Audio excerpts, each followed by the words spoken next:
নমস্কার, আমার হেসলি গল্পতে আপনাদের সবাইকে স্বাগত। আজকে আমি তৈরি করব আলু ছাড়া চিকেন কষা। তো দেখে নিই। প্রথমে আমি কড়াইয়ে তেল দিয়ে দিয়েছি, আর এই দেখুন চিকেনগুলো টুকরোগুলো খুব বড়ও নয় খুব ছোটও নয়। নুন, হলুদ, কাশ্মীরি লঙ্কা আর একটু গার্লিক পাউডার দিয়ে মাখিয়ে আমি রেখে দিয়েছি।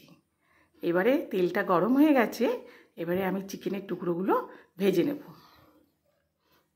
খুব বেশি ভাজবো না, অল্প ভাজবো। আমার হেসেলে গল্প থেকে আমি তো দীপালি। আপনারা সবাই নিশ্চয়ই খুব ভালো আছেন। আমি কিন্তু খুব ভালো আছি। চিকেনগুলো হালকা ভাজা হয়ে গেছে।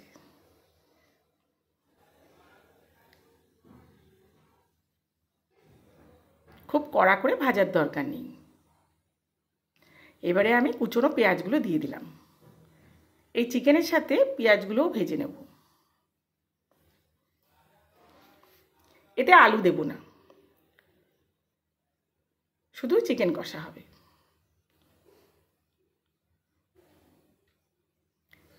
কাঁচা লঙ্কাও দিয়ে দিলাম 6-7টা। এবার কাঁচা লঙ্কা, পেঁয়াজ আর চিকেনটাকে ভালো করে ভেজে নেব।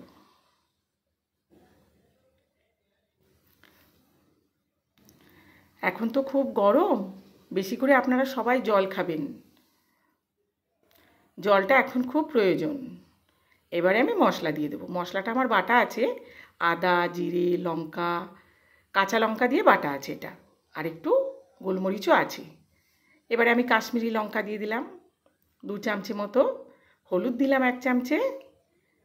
প্রয়োজন মতো সব কিছুই দিতে হবে।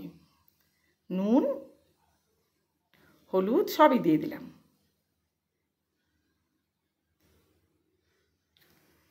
এই ভিডিও হলো 5 মিনিটের, কিন্তু 5 মিনিটে তো চিকেন রান্না হয়ে যায় না। তো আপনারা বুঝে সেইভাবে মাংসটা কষে নেবেন। ঢাকা দিয়ে দিলাম।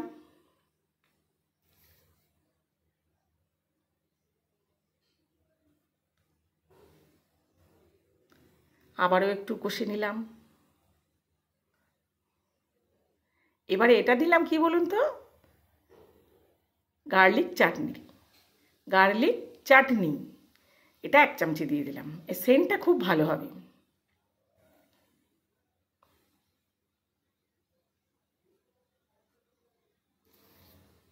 চিকেনে একটু রসুন বেশি থাকলে সেই চিকেনটা খেতে খুব সুস্বাদু হয়। আবারও ঢাকা চাপা দিয়ে বেশ ভালো করে সুন্দর করে কষে নিয়েছি।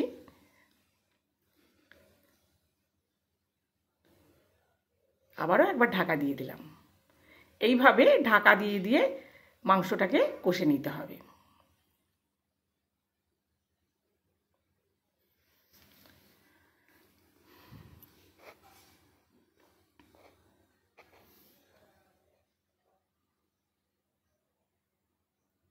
অল্প চিনি দিলাম, আর ঝাল লঙ্কার গুঁড়ো দিলাম, কিন্তু এটা বেশ ঝাল ঝাল হবে।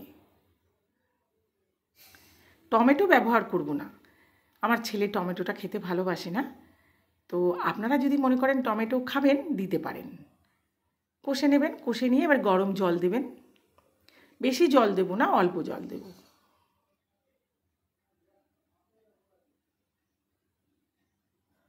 ঢাকা দিয়ে দিয়েছিলাম। এবারে ঢাকা খুলে দেখুন কি সুন্দর হয়েছে। কালারটা কিন্তু খুব সুন্দর হয়েছে। এবারে ধনে পাতা দিয়ে দেবো, চিলি ফ্লেক্স দেবো। বলেছি না এটা খুব ঝাল ঝাল হবে। আর একটু গোলমরিচ গুঁড়ো, গরম মশলা সব দিয়ে নেড়ে চেড়ে নামিয়ে নিতে হবে।